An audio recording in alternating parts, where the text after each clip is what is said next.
Salut à tous et bienvenue sur ma chaîne, c'est Pedro. Aujourd'hui on va plonger dans un sujet qui me passionne.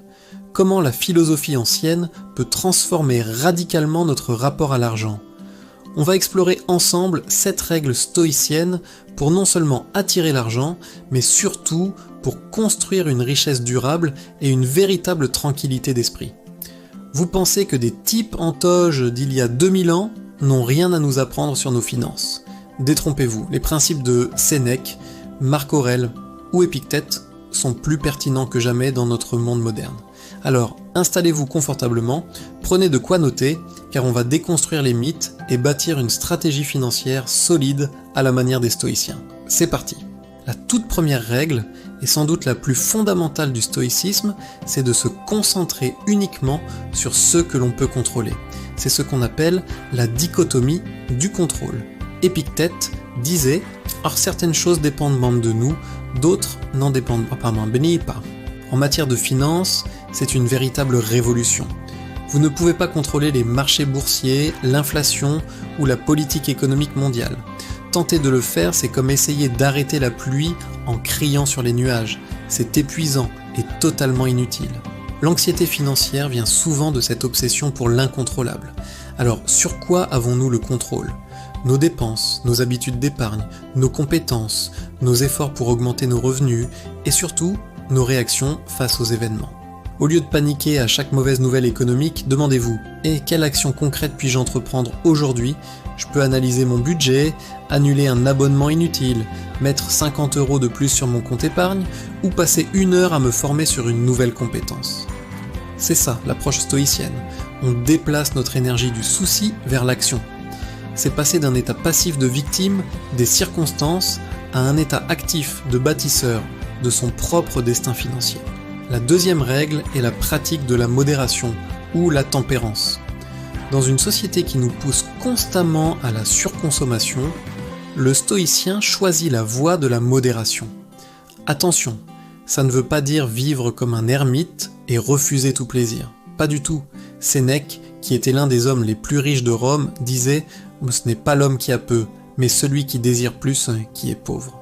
La vraie richesse ne se mesure pas à ce que vous possédez, mais à ce dont vous n'avez pas besoin. La modération, c'est l'art de distinguer le besoin du désir. Avant chaque achat, posez-vous la question stoïcienne. Est-ce que j'en ai réellement besoin pour vivre une bonne vie ? Ou est-ce un désir passager créé par la publicité ou la comparaison sociale ? Pratiquer la modération vous libère de la course effrénée à l'accumulation matérielle, ce que les Américains appellent la Ashmara Rasem. Moins de désirs superflus, c'est moins de pression pour gagner toujours plus, moins de dettes, et donc plus de liberté et de sérénité.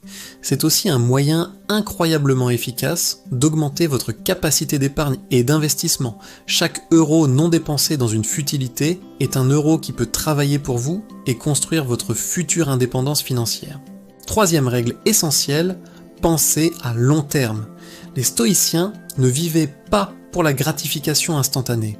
Ils comprenaient que les plus grandes récompenses de la vie, qu'il s'agisse de sagesse, de vertu ou de richesse, se construisent avec le temps et la patience.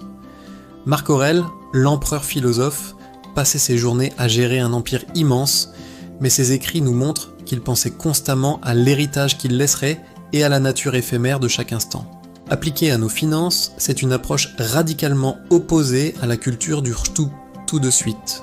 Acheter à crédit, céder aux achats impulsifs, chercher le gain rapide et miraculeux en bourse, tout cela relève d'une vision à court terme. Le stoïcien financier, lui, est un marathonien, pas un sprinter.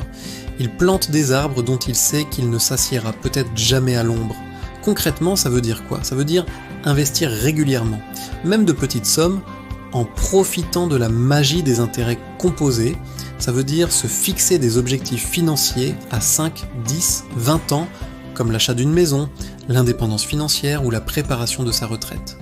Cette perspective à long terme vous aide à supporter les baisses temporaires des marchés sans paniquer et à rester fidèle à votre stratégie, car vous savez que le temps est votre meilleur allié. Ce qui nous amène directement à la 4e règle, développer l'autodiscipline. Sans discipline, toutes les autres règles ne sont que de belles paroles. C'est la capacité à faire ce qui doit être fait, même quand on n'en a pas envie. Le stoïcisme est une philosophie de l'action, pas de la simple contemplation. Marc Aurèle se répétait chaque matin: au point du jour, quand tu as de la peine à te lever, voici la réflexion que tu dois avoir présente à l'esprit: je me lève pour faire mon œuvre d'homme. De la même manière, l'investisseur stoïcien se dit: je dois faire mon virement mensuel sur mon compte d'investissement, même si j'aimerais dépenser cet argent dans un restaurant. L'autodiscipline financière, c'est automatiser son épargne dès que le salaire arrive. C'est suivre son budget même quand c'est fastidieux.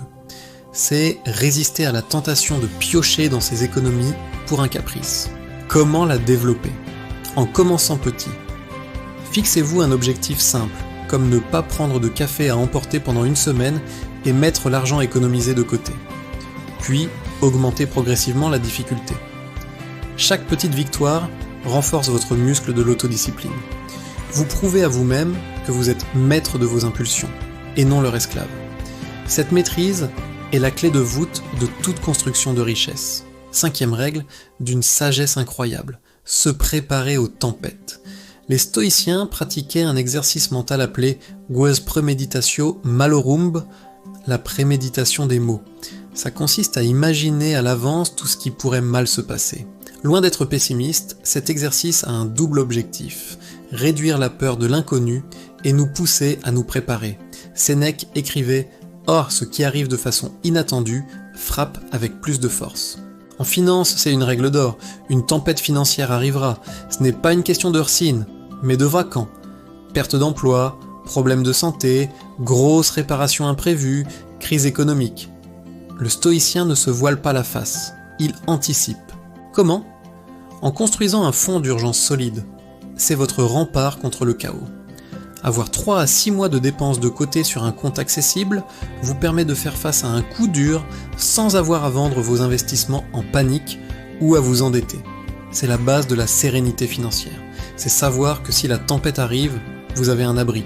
La préméditation des maux vous pousse aussi à diversifier vos investissements et vos sources de revenus, pour ne pas mettre tous vos œufs dans le même panier. Envisager le pire vous permet de construire une forteresse financière capable de résister aux assauts du destin. La 6e règle est un changement de paradigme puissant: choisir le temps plutôt que les choses. Pour les stoïciens, le bien le plus précieux n'est ni l'or ni les possessions, mais le temps. C'est la seule ressource que nous ne pouvons jamais récupérer. Sénèque, dans ses hauts lettres à Lucilius, ne cesse de le répéter. Tandis que nous remettons à plus tard, la vie s'accélère. Combien de temps passons-nous à travailler pour acheter des choses dont nous n'avons pas vraiment besoin? Des objets qui, souvent, nous encombrent et nous apportent plus de soucis que de joie. L'approche stoïcienne consiste à évaluer chaque dépense, non pas en euros, mais en heures de vie. Ce nouveau smartphone a 1000 euros. Si vous gagnez 20 euros de l'heure nette, ne vous coûte pas 1000 euros. Il vous coûte 50 heures de votre vie.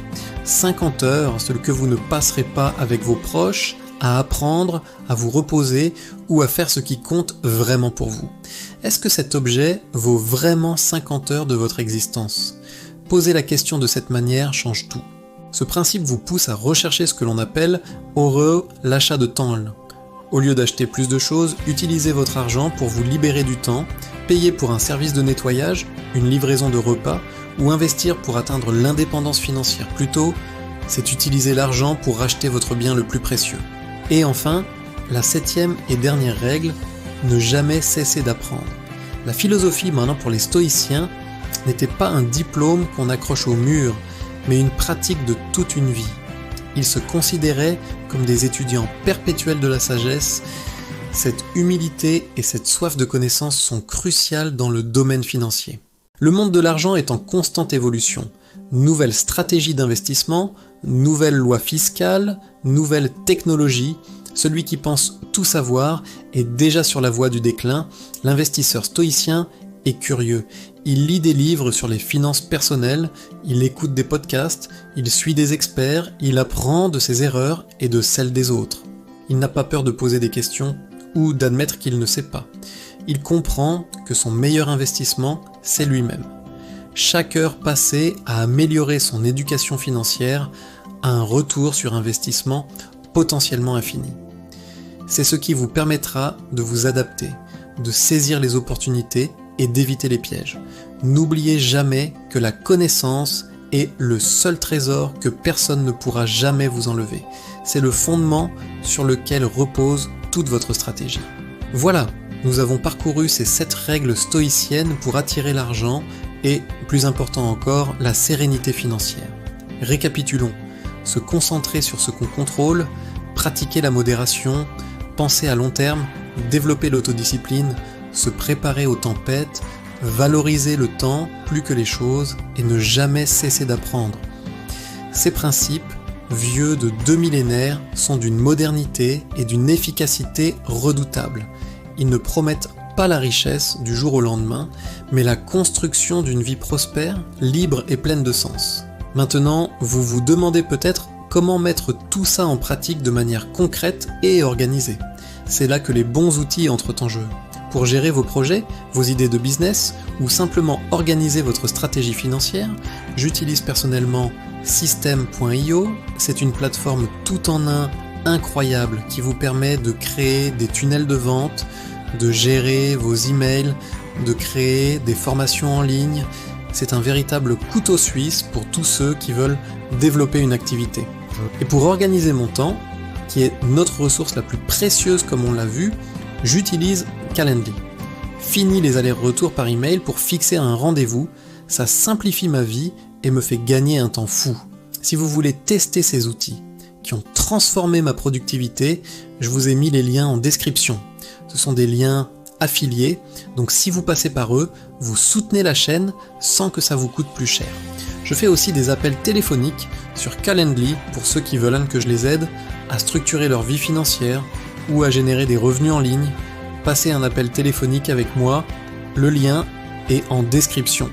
Merci infiniment d'avoir regardé cette vidéo jusqu'au bout, j'espère qu'elle vous a apporté de la valeur et une nouvelle perspective. Si c'est le cas, n'hésitez pas à laisser un pouce bleu, à partager la vidéo à quelqu'un qu'elle pourrait aider, et surtout abonnez-vous pour ne pas manquer les prochaines. Dites-moi en commentaire quelles règles stoïciennes vous parlent le plus et que vous allez commencer à appliquer dès aujourd'hui. C'était Pedro, je vous dis à très bientôt pour une nouvelle vidéo. Prenez soin de vous